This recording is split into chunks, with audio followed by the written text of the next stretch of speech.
Aujourd'hui, le support, ce ne sera pas celui que l'on a l'habitude de prendre, à savoir précis.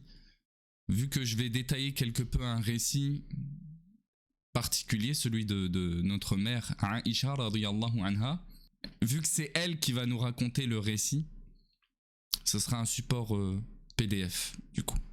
Bismillah, walhamdulillah, wassalatu wassalam ala man la nabiyya ba'dah, wa ala alihi wa sahbihi wa man wala, amma ba'd. Toujours sur les événements survenus l'année 5 de l'Hégire, il était question de citer quelques détails survenus après la bataille de Al-Mustaliq, la tribu de Al-Mustaliq. Après cette bataille-là, le prophète sallallahu alayhi wa sallam, il retourne vers Médine.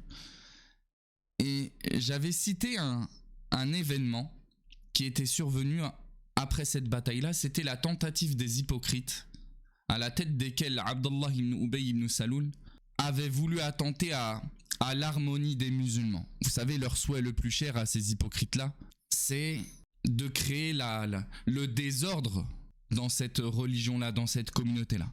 Ils n'ont pu le faire de l'extérieur de cette religion, alors ils ont tenté de le faire de l'intérieur. Et l'ennemi de l'intérieur, il est pire que celui de l'extérieur. Ça doit être écrit dans les livres sur comment vaincre son ennemi. L'une des plus grandes règles, c'est que le combattre de l'intérieur, en s'infiltrant, c'est le coup le plus décisif qui soit, qui peut lui être porté. Ces hypocrites-là, ils sont nombreux durant cette bataille-là. Et en rentrant, l'affaire n'a pas changé. Ils décident de, premièrement, tenter de créer la discorde entre les musulmans en semant la zizanie entre les émigrants et les accueillants. Vous savez, entre les muhajiroun et les ansar. Chose qu'ils n'ont pu réaliser avec succès. Leur deuxième tentative, celle de Abdallah ibn Ubay ibn Saloul, elle aurait pu avoir un impact décisif contre les musulmans. Et cet impact-là, il était bas, puisqu'il ne touchait pas les musulmans de manière générale, mais le prophète sallallahu alayhi wa sallam personnellement. Comment ? Abdallah ibn Ubay ibn Saloul, il a profité d'une affaire pour s'en prendre à Aïcha, notre mère, la mère des croyants, Ummul Mu'minin, celle que l'on doit considérer ainsi, en l'accusant de fornication, wal-iyadhu billah. Vous savez, cette accusation que reprennent d'autres ennemis de l'islam, à savoir les chiites, alors qu'Allah subhanahu wa ta'ala a décrété sur cette affaire-là. La règle générale qui prévaut dans ce domaine-là, elle aurait pu suffire en disant le musulman jusqu'à preuve du contraire. On ne l'accuse pas d'un péché, surtout lorsqu'il est question de bonne opinion pour celui que l'on connaît en bien. Mais non, plus encore Allah subhanahu wa ta'ala a descendu des versets sur cette affaire-là. Et pourtant, ces ennemis de l'islam de l'intérieur qui s'affilient à notre religion scandent encore ces accusations-là. Comment ils y répondent à ces versets-là ? Bon, leur croyance, elle est connue sur le Coran. Ils prétendent que le Coran est modifié. On y a enlevé des versets, on y en a ajouté d'autres. Et cette croyance-là, bien entendu, qu'elle fait sortir de l'islam.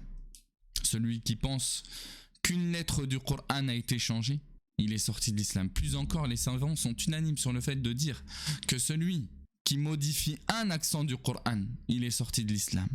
Et celui qui pense que le Coran est modifié, même cas. Et moi, ce que je propose, c'est que l'on laisse Aïcha nous raconter ce récit elle-même, puisqu'il nous a été rapporté avec beaucoup de précision ce qu'elle-même a vécu dans cette histoire-là. Aïcha radiyallahu anha, elle nous raconte ce qui s'est passé et ce qui a mené à cette accusation-là, dans ce qui est rapporté par Al-Bukhari, Muslim et par les autres auteurs et compositeurs de recueils de hadith. Le prophète sallallahu alayhi wa sallam, lorsqu'il désirait sortir en voyage avec ses femmes et qu'il ne pouvait toutes les emmener, qu'est-ce qu'il faisait ? Il tirait au sort laquelle de ses femmes allait sortir dans ce voyage avec lui. Le prophète sallallahu alayhi wa sallam, pour cette bataille-là, c'est ce qu'il a fait. Et elle nous dit que c'est son nom qui est sorti. Et donc, qu'elle allait être celle qui allait l'accompagner durant ce voyage. Elle continue, elle dit, en ce temps-là, le port du voile avait déjà été instauré. Nous avions pris la route et je voyageais dans mon haoudej. Il traduit ça par palanquin. C'est cette cabine que vous pouvez avoir dans certaines références cultes en votre esprit, cette cabine que l'on pose sur une monture, dans lesquelles les femmes avaient tendance à s'y placer par pudeur pour les préserver d'une quelconque apparition de leur nudité ou de leur corps si elles venaient à se poser elles-mêmes sur la monture. Et les femmes du prophète sallallahu alayhi wa sallam, elles ont une pudeur en plus.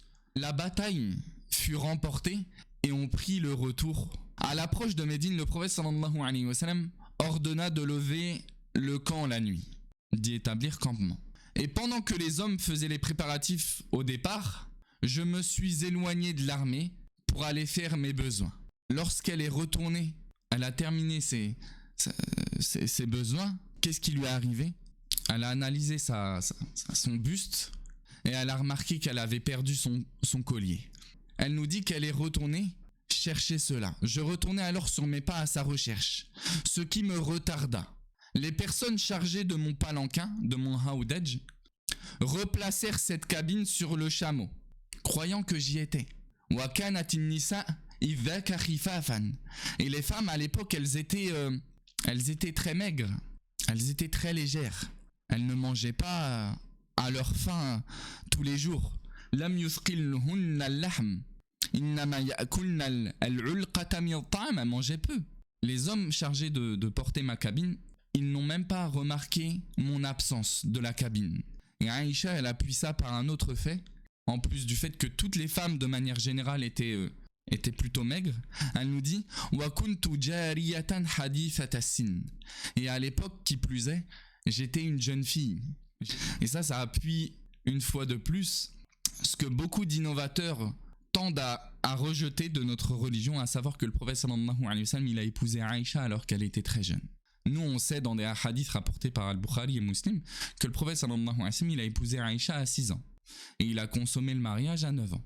Beaucoup d'innovateurs qui placent leurs raisons avant les textes dans l'espoir de satisfaire leur esprit passionné et leurs raisons limitées, et aussi dans l'espoir de satisfaire les non-musulmans dans ces attaques-là qu'ils lancent contre l'islam, comme quoi le prophète sallallahu alayhi wa sallam serait un pédophile ou al-'iyadhu billah, ne prenant pas en considération déjà la différence de contexte, ne prenant pas aussi en considération la différence spatiale qui fait que dans les pays chauds, on devient pubère beaucoup plus rapidement que dans les pays froids. C'est pour ça qu'Aïcha, radiyallahu anha, elle nous dit elle-même, dans ce qui est rapporté par Tirmidhi, al-mar'atu idha balagat tis'an fahiya imra'a.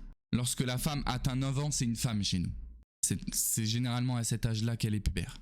Donc dans cette partie du hadith là, tu as encore une fois un texte qui vient réfuter leur ambiguïté.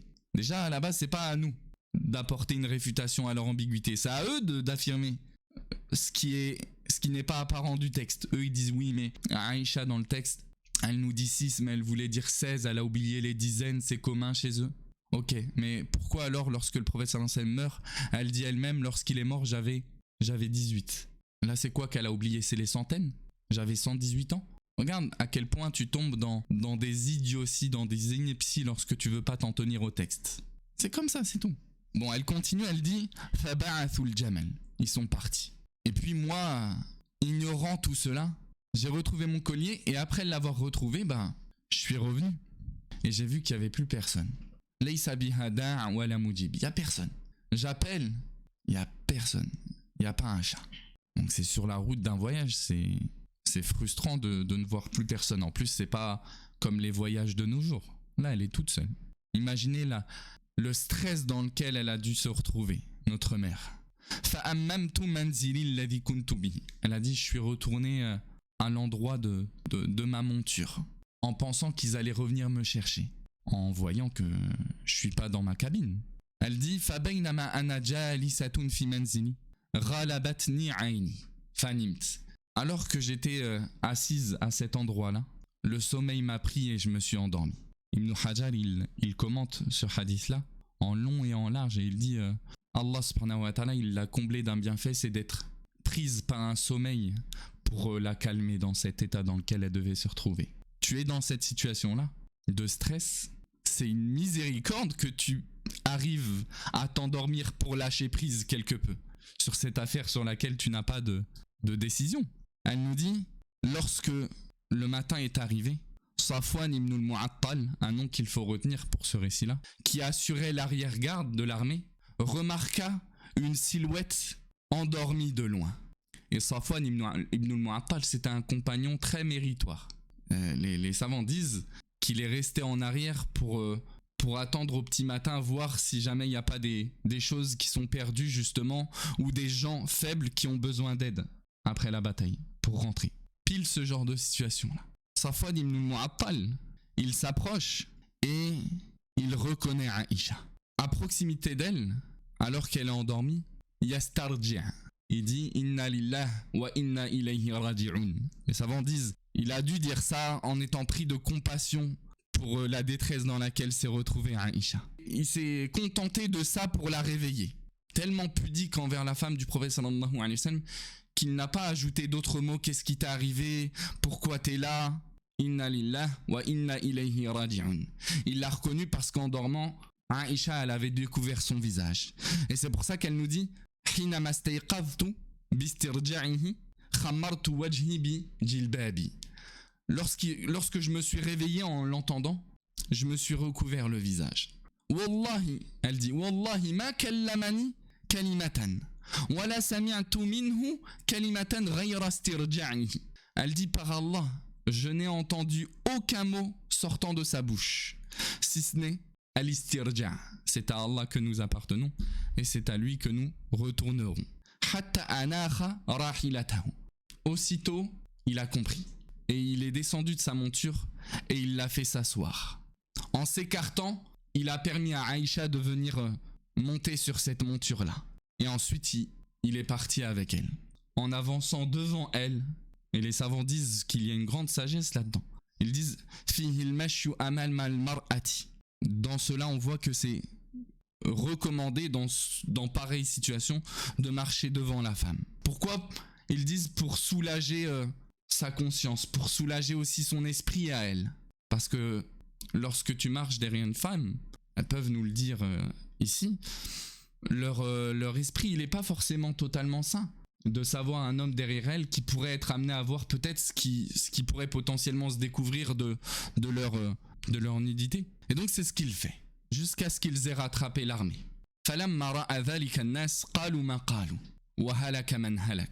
Elle dira à Aïcha, loin de se douter ce qui est en train de se dire lorsqu'elle revient avec lui, c'est à ce moment-là que les rumeurs, elles ont commencé à se faire.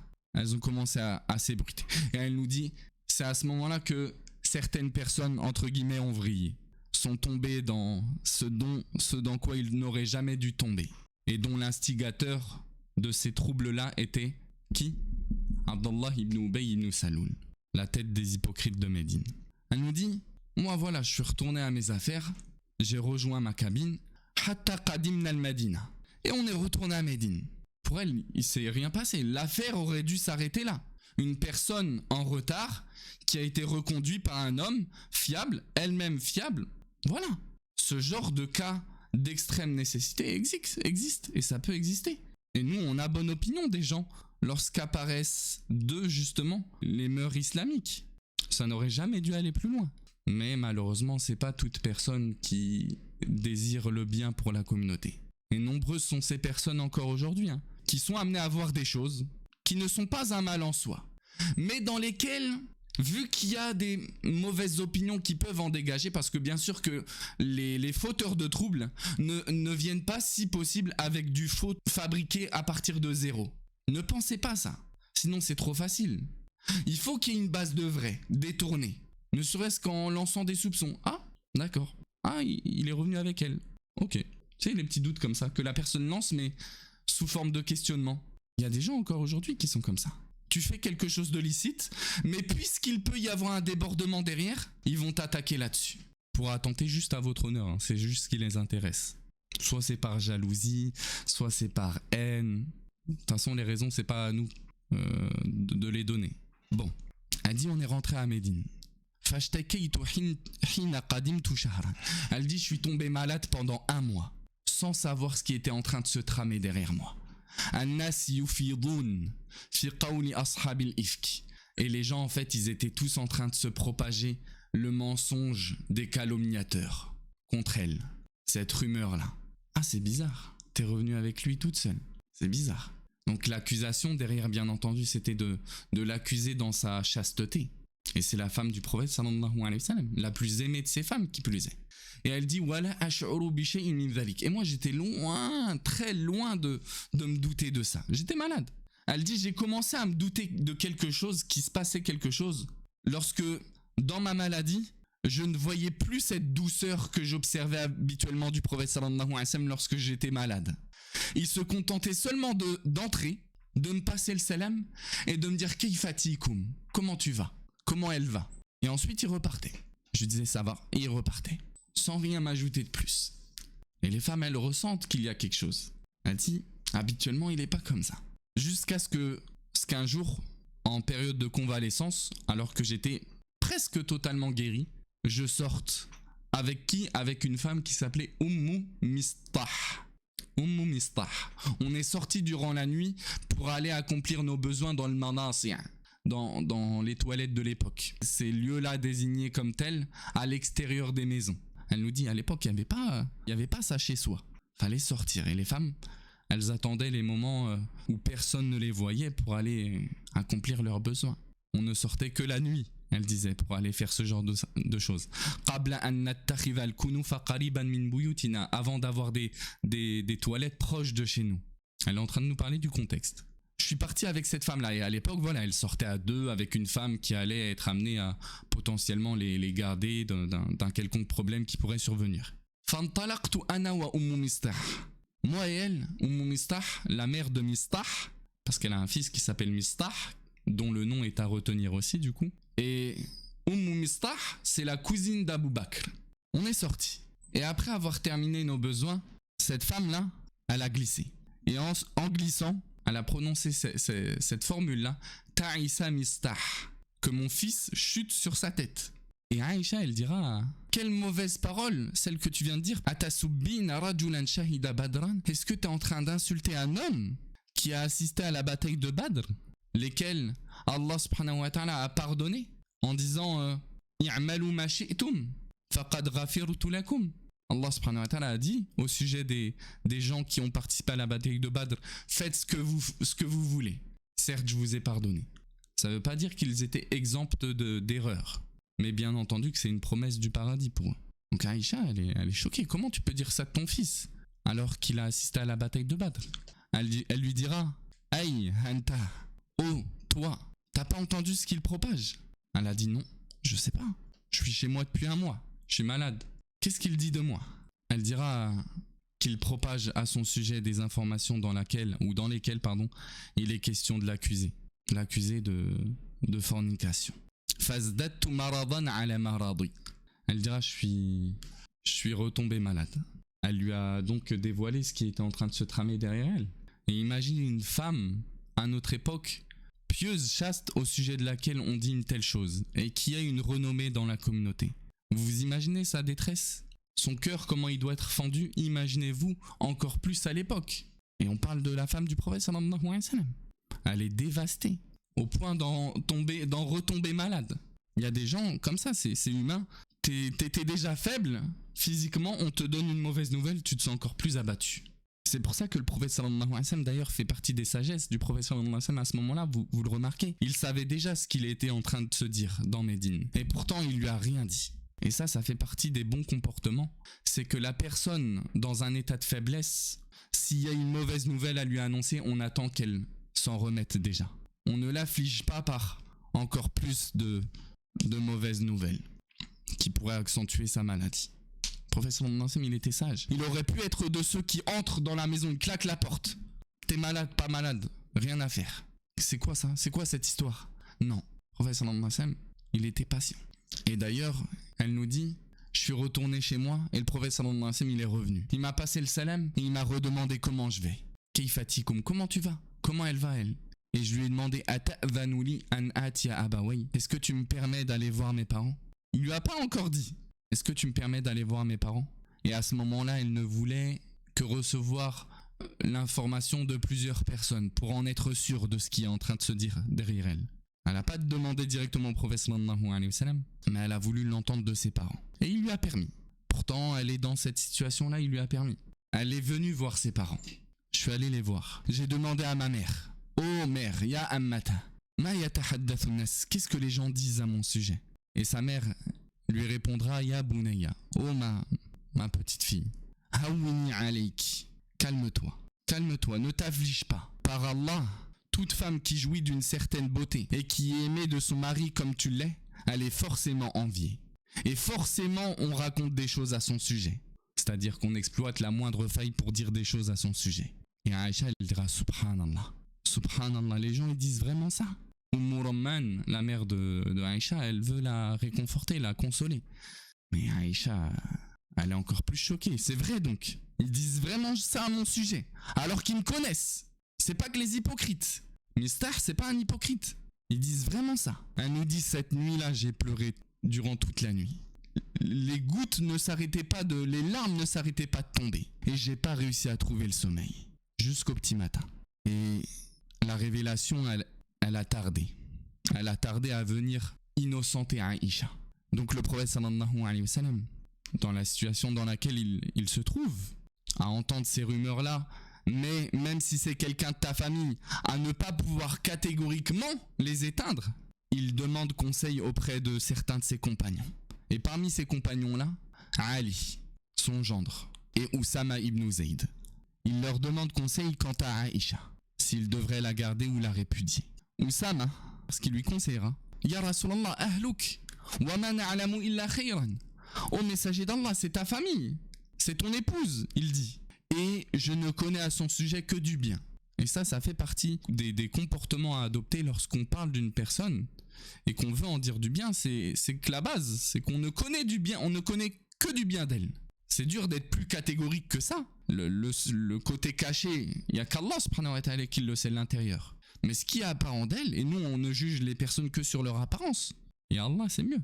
Et Ali, lui, en face de la détresse dans laquelle se trouve le prophète sallallahu alayhi wa sallam, de cette affliction, de cette gêne dans laquelle il se trouve, il lui donnera un tout autre conseil en lui disant « Allah ne t'a pas imposé de restrictions en matière de mariage.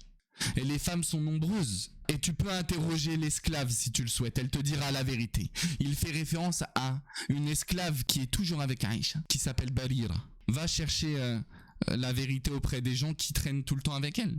Et c'est ce qu'il y a à faire. De mieux lorsque tu es en face d'une telle situation-là. Va chercher des témoignages auprès des gens qui la côtoient comme personne. Le prophète sallallahu alayhi wa sallam, il a choisi Ali et Oussama. Et c'est pas pour rien qu'il les a choisis. C'est parce que des deux, il est très très proche.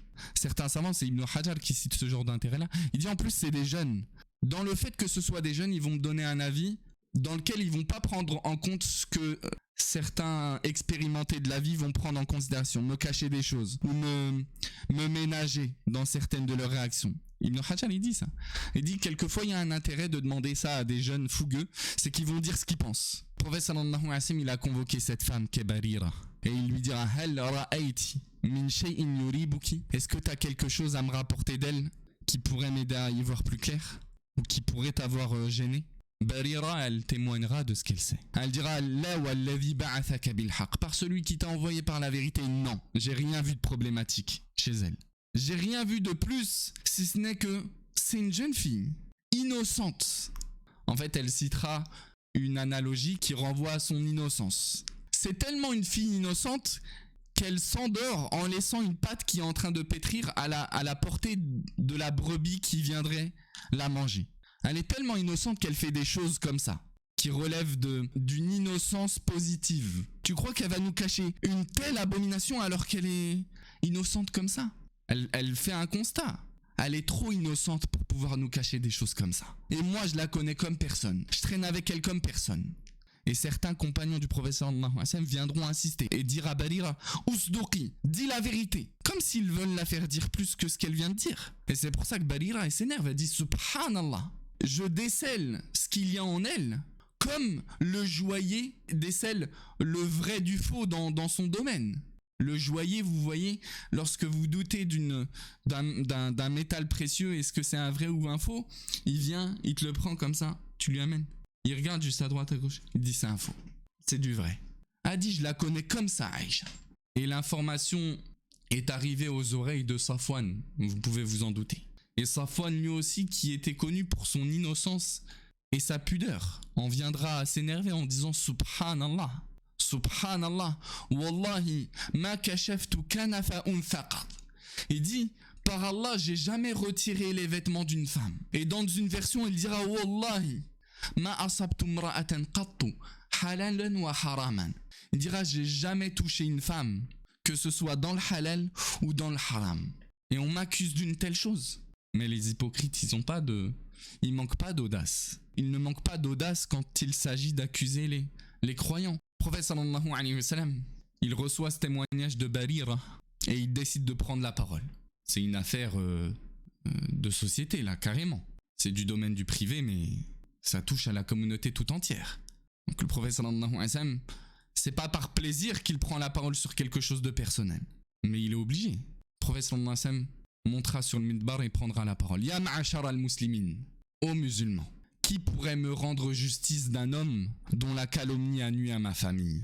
Par Allah, je ne connais que du bien sur ma femme. Et les gens incriminent un homme dont je n'ai connu que du bien. Et elle nous dit, je suis chez mes parents et je fais que de pleurer. Ça fait 2 jours qu'on m'a informé que Mistahama m'a tenu informé de ça et j'ai toujours pas trouvé le sommeil.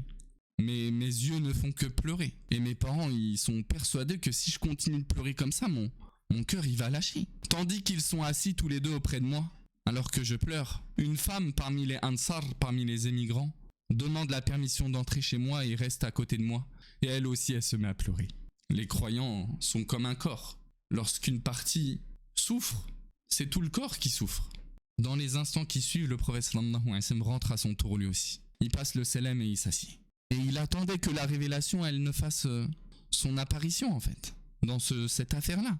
Mais la sagesse d'Allah subhanahu wa ta'ala devant être appliquée, la révélation, elle prit le temps qu'il fallut pour descendre. Le prophète sallallahu alayhi wa sallam, donc, il loue Allah subhanahu wa ta'ala et prend la parole. Ô Aïcha, il m'est parvenu de toi ceci et cela. Si tu es innocente, Allah subhanahu wa ta'ala t'innocentera. Et si tu as commis un péché, alors demande pardon à Allah et repens-toi. Le serviteur, lorsqu'il commet un péché et qu'il se repent à Allah, Allah il lui efface son péché.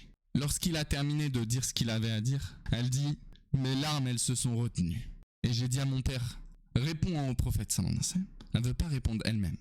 Réponds-lui. Abou Bakr, c'est son père Abou Bakr, rappelez-vous, hein, c'est pas n'importe qui. Il dit « Wallahi ma adri ma aqul. » Je sais pas ce que je dois dire au prophète sallallahu alayhi wa sallam. Elle se tourne vers sa mère. Réponds au messager d'Allah. Elle dit mais je sais pas ce que je dois lui dire. Qu'est-ce que tu veux que je lui dise? Elle s'attend à ce qu'on la soutienne. Après eux, ils ne peuvent pas soutenir quelque chose catégoriquement alors qu'ils en sont pas sûrs. Ils souhaitent de leur cœur, du fond de leur cœur que ce soit le cas. Mais lorsqu'on défend quelqu'un, c'est pas avec émotion, c'est avec des faits. Tout comme lorsqu'on accuse avec quelqu'un, c'est avec des faits, vous me direz. Bien entendu. Et c'est là que tu vois, subhanallah, que accuser c'est facile. Et rejeter une accusation, même si elle est fausse et purement fabriquée, forgée, ça prend du temps. Et c'est ça que comprennent les ennemis d'islam, de l'intérieur, de l'extérieur, tes ennemis à toi, nos ennemis à nous. Ils lancent des rumeurs comme ça, et ils savent que ça prend du temps à réfuter, de l'énergie en plus. Donc nous on est là, on n'a pas le temps, déjà. Et on n'a pas l'énergie. Et on veut pas donner du crédit des fois, mais c'est pas notre affaire. C'est celle de Aïcha dont on est en train de parler. Donc Aïcha, elle dira, par Allah, je ressens que vous avez entendu cette rumeur-là et elle est entrée dans vos poitrines et que vous la considérez vraie en fait. Si je vous dis que je suis innocente et Allah sait que je suis innocente, vous me croyez pas. Mais si j'avoue autre chose et Allah sait que c'est faux, bah vous me croirez en fait. Vous l'accepterez comme vrai. C'est dans ce genre de situation que t'es amené à te retrouver, ou t'as été amené à te retrouver des fois. T'es innocent, mais les gens veulent que tu sois coupable. Tu dis que t'es innocent, ça passe pas. Et par contre, si tu disais que t'étais coupable, comme dans toutes ces affaires-là, bah là les gens ils l'accepteraient sans broncher. Et elle termine en disant et par Allah, je trouve qu'une seule chose à vous répondre, c'est la réponse du père de Youssouf. Elle veut dire Yaqub, mais elle se rappelle plus du nom de Yaqub. Elle dit du père de Youssouf. Fasabarun jamil. Wallahu al-musta'anu ala ma tasifun. belle patience, belle patience. Et c'est à Allah que nous demandons de l'aide contre ce que vous décrivez, ce que vous prétendez là ici. Elle dit ensuite, je me suis tourné sur mon lit. Et en sachant qu'Allah allait m'innocenter. Mais quand? C'était ça sa question. Et elle nous dit quelque chose de magnifique. Elle nous dit, je sais qu'Allah il allait m'innocenter. Mais j'étais loin de me douter qu'il allait le faire comme ça. Ibn al-Qayyim, il commente cette parole que je vais vous paraphraser d'elle. Il dit cette parole de Aïcha là qu'elle va prononcer, elle est incroyable. Elle dit, j'étais loin de penser qu'Allah subhanahu wa ta'ala, il allait descendre des versets sur mon affaire. Des versets qui vont être récités. Ibn al-Qayyim, il ajoute, il dit des versets qui seront récités jusqu'à la fin des temps. Parce que c'est bel et bien le cas. Allah subhanahu wa ta'ala va descendre des versets sur elle, qui seront récités jusqu'à la fin des temps. Elle dit, moi l'insignifiante, j'étais loin d'espérer, de demander qu'Allah y descende à mon sujet des versets qui vont être récités. Ce que j'espérais seulement, c'était que le messager d'Allah sallallahu alayhi wa sallam voit en rêve quelque chose qui m'innocenterait. C'était seulement ce que j'espérais. Et pourtant, après avoir dit ça, dans l'instant, le prophète sallallahu alayhi wa sallam, il a été pris par une fièvre intense qui l'a mis dans un état d'inconscience. Elle nous dit, alors qu'on est en hiver, d'un coup il a commencé à transpirer à flot. J'invente une expression. Et ça faisait partie des formes de révélation qui lui étaient faites. Ça paraissait tellement dur pour lui ce qui était en train de lui descendre qu'il était pris de transpiration incroyable. La révélation, elle descendait sur le prophète sallallahu alayhi wa sallam. Elle nous dit, moi quand j'ai vu ça, lorsque j'ai vu ça, j'ai pas eu peur, ne serait-ce qu'une seconde. Je me suis pas inquiété. Je savais que j'étais innocente et qu'Allah il est pas injuste envers moi. Par contre mes parents, Abu Bakr et Rumman, a dit par Allah, par celui qui détient l'âme de Aïcha entre ses mains. Le prophète sallallahu alayhi wa sallam, lorsque cet état-là s'est dissipé de lui, elle a dit, j'ai cru qu'ils allaient fondre sur place, de peur que ne soit descendu quelque chose qui appuie mes accusations, qui appuie ce que les gens disent à mon sujet. Elle dit, moi j'étais calme, j'étais sereine, limite soulagée, si ça parle d'elle. Mais mes parents, ils étaient terrifiés. Et Aïcha, elle leur en voudra d'ailleurs. Le prophète sallallahu alayhi wa sallam, il a repris connaissance en souriant. Et la première parole qu'il a prononcée, elle est dirigée à Aïcha. Il lui dira, Abshri ya Aïcha, fallahu qad barra'aki. Réjouis-toi, ô Aïcha, parce qu'Allah subhanahu wa ta'ala vient de t'innocenter. La mère de Aïcha, elle a dit à Aïcha, vas-y, va le voir. Et Aïcha, elle a dit quelque chose, nous qui aimons notre mère, nous fait sourire et qu'on peut comprendre. Elle a dit, Wallahi la aqumu ilayhi. Elle a dit, non, j'irai pas vers lui. Wala ahmadu illa Allah subhanahu wa ta'ala. Et je ne louerai qu'Allah subhanahu wa ta'ala, parce que c'est lui qui m'a innocenté. Et Allah subhanahu wa ta'ala, il descendra ces versets. Une page qui parle de Aïcha dans Surat An-Nur, qui restera jusqu'à la fin des temps, noir sur blanc, récité dans nos prières, mémorisé dans les poitrines, dans lesquelles on y innocente notre mère. C'est une croyante, le croyant il est modeste, fait partie des signes véridiques de la foi d'être modeste, de mépriser tes actes. Et c'est le cas pour les compagnons, ceux qui nous ont précédés dans la spiritualité, dans tout. Elle a fait preuve d'une humilité lorsqu'elle a dit j'étais loin de vouloir ça, d'imaginer que je méritais ça, je méritais pas ça. Elle méritait ça. Alors qu'on a des gens aujourd'hui dans les sectes soufis, et c'est ce qu'Ibn al-Qayyim cite, on a des gens aujourd'hui dans des sectes soufistes qui sont pris par une haute estime de soi au point qu'ils demandent aux gens d'embrasser leurs mains. Voire pire, ils prétendent que ce sont des alliés d'Allah. Et ces versets, ce sont ces versets suivants. Ceux qui répandent des calomnies sont un groupe parmi vous.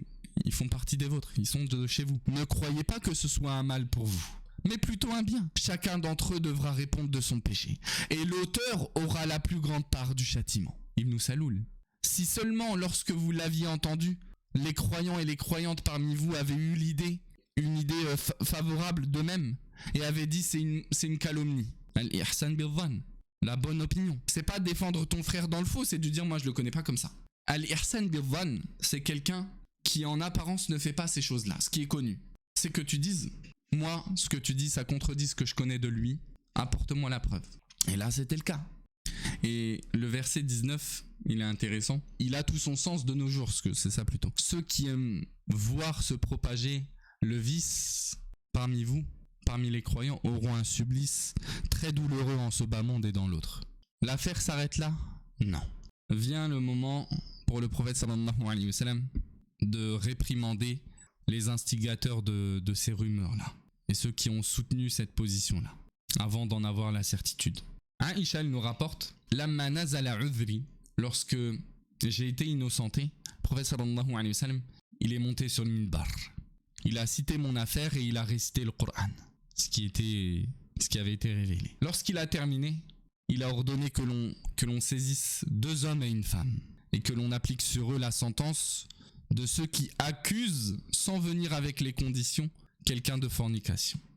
Et ces 3 personnes-là, c'était Hassan ibn Thabit, wa Mistah, l'homme que l'on a cité tout à l'heure, et Hanna bint Jahsh. Donc l'instigateur, par contre, Abdallah ibn Ubay ibn Saloul, la sentence ne lui a pas été appliquée. Alors que c'est lui l'instigateur de la rumeur à la base, à l'origine. Et les savants, du coup, ont essayé de citer la raison pour laquelle lui, il n'a pas reçu cette sentence-là, alors qu'il aurait été le plus à même de la recevoir. Waqil, il a été dit par certains que la raison qui lui a permis d'échapper à la sentence, ce serait annahu kana yastawshi al-hadith. Donc certains disent que la raison, c'est le fait qu'il lançait l'accusation, mais de manière implicite, mais sous forme d'interrogation.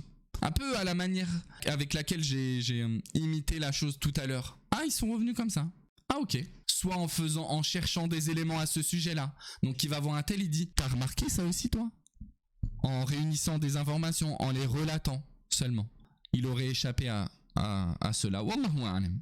Allahu a'lam. Fait partie aussi des quelques détails relatifs à ce récit-là, ce qui est en lien avec Mistah. Mistah, c'était donc le neveu d'Abu Bakr. Et malgré cela, il a été de ceux qui ont fortement propagé cette information-là. Il fait partie de Ashab ou Badr, des gens qui ont participé à la bataille de Badr. Inévitablement, Allah subhanahu wa ta'ala le pardonna de cela. Ça ne veut pas dire qu'il était infaillible, c'est pas ça l'idée. C'est de dire qu'Allah subhanahu wa ta'ala leur a promis le paradis et leur pardonnera leurs péchés. À partir de ce récit-là, long, je l'admets, hein, surtout peut-être moi, manière de l'avoir abordé, des savants comme Ibn Hajar ont extrait je crois, 60 à peu près, sagesses et leçons à en tirer de ce récit-là. Donc il y en a certaines qu'on a citées pendant, et il y en a certaines que j'ai citées là. L'idée, c'est de, vous le rappelez, étudier la biographie du prophète sallallahu alayhi wa sallam en tirant des leçons dans nos vies de tous les jours. Pas juste comme un récit, je le répète souvent, duquel l'objectif c'est de s'endormir, de passer un bon moment, quelques minutes, et puis dès qu'on coupe le live, il n'y a plus rien dans nos vies qui change. Non, il y a plein de récits à en tirer de ce passage-là de la biographie du prophète sallallahu alayhi wa sallam. Mais étant donné qu'on a assez duré, moi je propose qu'on s'arrête là-dessus. Cette tentative de léser le prophète sallallahu alayhi wa sallam et sa famille a échoué par la permission d'Allah, et l'ambiguïté a été levée. Wa subhanaka Allahumma wa bihamdika ashhadu an la ilaha illa anta astaghfiruka wa atubu ilaik wa sallallahu wa sallama ala nabiyyina Muhammadin wa ala alihi wa ashabihi ajma'in. Barakallahu fikum wassalamu alaykum wa rahmatullahi wa barakatuhu.